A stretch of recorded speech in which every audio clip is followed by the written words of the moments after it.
మనం యాక్చువల్లీ ఒక మైండ్ అంటే నేను స్పెసిఫిక్‌గా over the period of time brain ఎలా డెవలప్ అయింది. ఆ! మొదట్లో ఎలాగైతే మీరు సర్వైవల్ ఇన్‌స్టింక్ట్ అని చెప్పేసి అన్నారో, ఒక పర్టిక్యులర్ జంతువులకి, మనిషికి ఎందుకు సెపరేషన్ వచ్చిందంటే గనక బికాజ్ అతనికి నిప్పుని కనుక్కున్న తర్వాత బ్లడ్ సర్క్యులేషన్‌కి అది ఇదంతా సంథింగ్ కొంత ఇది అవైలబుల్ అయ్యేసి ఆలోచించే శక్తి వచ్చి ఆటోమేటిక్‌గా ప్రీ ఫ్రంటల్ కార్టెక్స్ అని డెవలప్ అయింది యాహ్! న్యూరల్ యాస్పెక్ట్‌లో.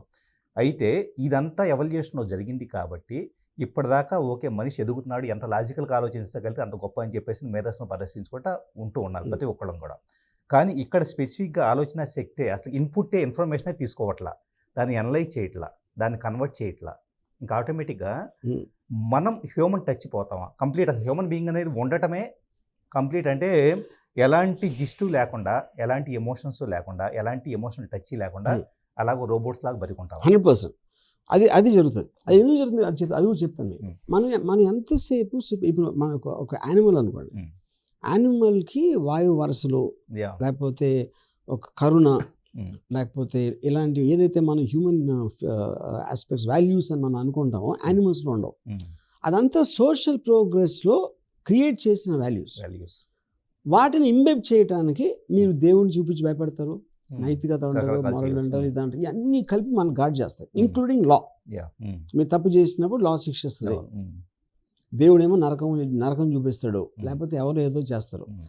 దానికి మనకు కరస్పాండింగ్‌గా అంత మంచిగా ఉంటే నువ్వు దేవుడు నువ్వు స్వర్గంకి వెళ్ళొచ్చు. రంభ ఉర్వశి అమృతం. Hmm. So this is how the whole society has been operating. Hmm. Hmm. దానికి దేంతో కాన్ఫ్లిక్ట్ ఉంటుంది? మనకి న్యాచురల్‌గా మనకున్న instinctive Dzire.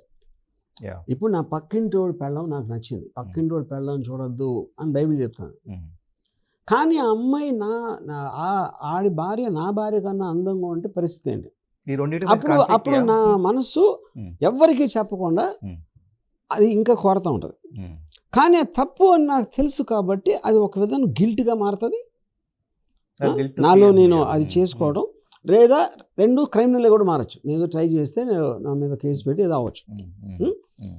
So the entire life is a conflict between wanting to do and having to do. Wonderful. Wonderful. Yeah! Yeah! హ్మ్. మనం బతికేదంతా. హ్మ్. హ్మ్.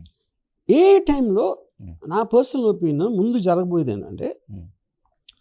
ఇప్పుడు ఒక ఇరా లెవిన్ అని హ్మ్. 1970లో ఒక బుక్ రాశారు. హ్మ్. షీ ఈజ్ ఎ వుమన్ హ్మ్. which I think is very surely going to happen in the future. Now, okay. హ్మ్. తన కాంటెక్స్ట్ ఏంటంటే మనం ఏ పొలిటికల్ థాట్ కానీ ఒక Hmm. ఫిలాసఫీ కానీ Hmm. లేకపోతే ఒక రిలీజియన్ ఇలాంటి వేరియస్ థింగ్స్ అందరూ కూడా ఒక ఉటోపియాని క్రియేట్ చేయడానికి ట్రై చేస్తున్నారు.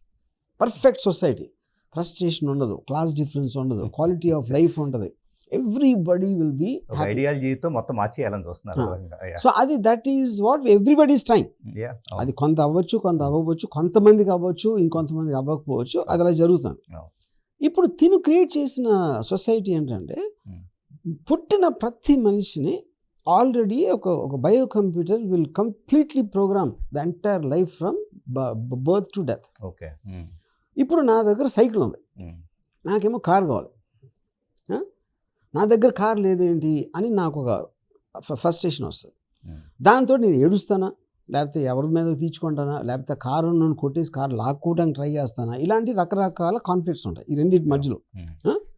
కానీ if I'm programme to love my cycle yeah! And that guys program to love the car, ఈ కాన్ఫ్లిక్ట్ ఎక్కడ ఉంటుంది? ఎగ్జాక్ట్లీ. యాహ్! ఓకే, సిమిలర్లీ నాకు సీత అంటే ఇష్టం, హ్మ్. సీతకి ఎవరో మోహన్ అంటే ఇష్టం. హ్మ్. అప్పుడు నేను సీతను పట్టుకోవడానికి నేనేం చేస్తాను అనే దాంట్లో కాన్ఫ్లిక్ట్ ఉంటుంది. అవును. అప్పుడేంటి, మీరు Sita is programme to love నన్ను, I'm programme to love Sita, ఈ కాన్ఫ్లిక్ట్ ఇది దాని తర్వాత. ఇప్పుడు ఏంటి, నాకు చెప్తారా ఇలా చేయమని అలా చేయమని, నన్ను ప్రోగ్రామ్ చేస్తున్నారంటే ఇక్కడ పాయింట్ ఏంటి, ప్రోగ్రామింగ్ ఆల్సో మనందరం ప్రోగ్రామ్ చేయబడ్డం, మనకు తెలియదు అంతే. అవును. కమ్యూనిజం ఉందనుకోండి, తుపాకీ గొట్టం ద్వారా విప్లవం వస్తుంది, Hmm.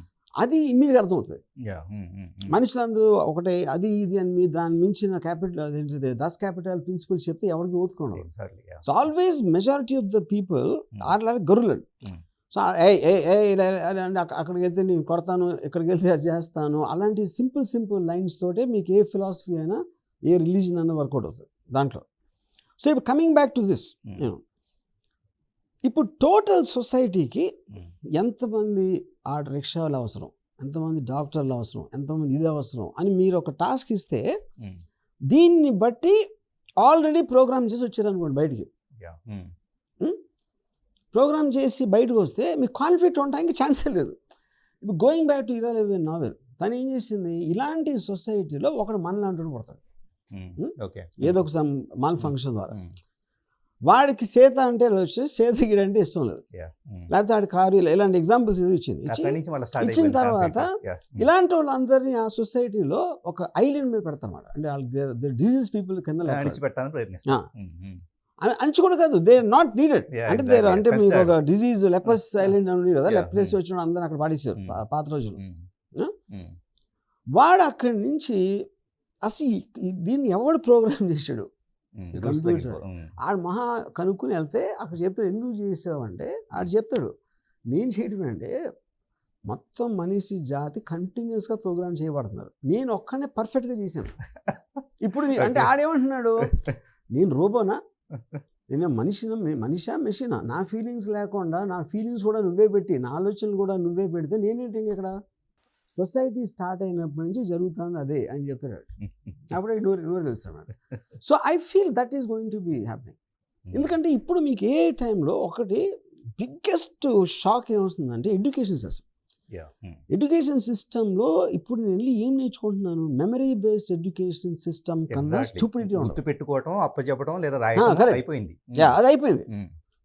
నాకు కావాల్సిన ఆన్సర్లు అన్నీ నా జేబులో ఉన్నాయి, నా ఫోన్లో ఉన్నాయి. అప్పుడు నా బ్రెయిన్లో ఉండాల్సిన అవసరం ఉంది. First point. అప్పుడు దీనికి ఏం ఆర్గ్యుమెంట్ చెప్తారంటే, క్యాలిక్యులేటర్ వచ్చినప్పుడు ఇదే ఆన్సర్ ఇదే చెప్పారు. మనమే ఎక్కాలు చదివి అన్ని టేబుల్స్ అన్ని అవి చేయకుండా క్యాలిక్యులేటర్ మీద డిపెండ్ అయితే నీ బ్రెయిన్ సంగతి ఏంటి, 40 years బ్యాక్ వచ్చింది ఆర్గ్యుమెంట్. బట్ టెక్నాలజీ పర్పసే మీ లైఫ్ స్పీడప్ చేయడానికి, క్వాలిటీ ఆఫ్ లైఫ్ పెంచడానికి, that is the purpose of any technology. Wheel కనిపించినప్పటి నుంచి అదే పర్పస్. అప్పుడు ఏ వచ్చేసిన తర్వాత ఇప్పుడు ఏంటి చేయటం అనేది, దట్ ఈస్ అది ఇంపాసిబుల్ క్వశ్చన్ టు ఆన్సర్ యాక్చువల్గా. ఇప్పుడు నాకు కూడా నేను ఇఫ్ ఐ థింకింగ్, నేను ఒకవేళ కాలేజ్ టైంలో టీన్స్లో ఉన్నప్పుడు గ్రాక్ 3 లాంటి టెక్నాలజీ వస్తే నేను I'm not able to imagine నా total advancement in the last 40 years. ఇప్పుడు ఉన్నదానికన్నా నేను చాలా తెలివి తక్కువ యాజ్ ఇండిపెండెంట్. నా దగ్గర టూల్ ఉంది అందరికన్నా మించింది. దాన్ని యూజ్ చేసేంత ఇంటెలిజెన్స్ ఉండకపోవడానికి చాలా ఎక్కువ ఛాన్స్ ఉంది.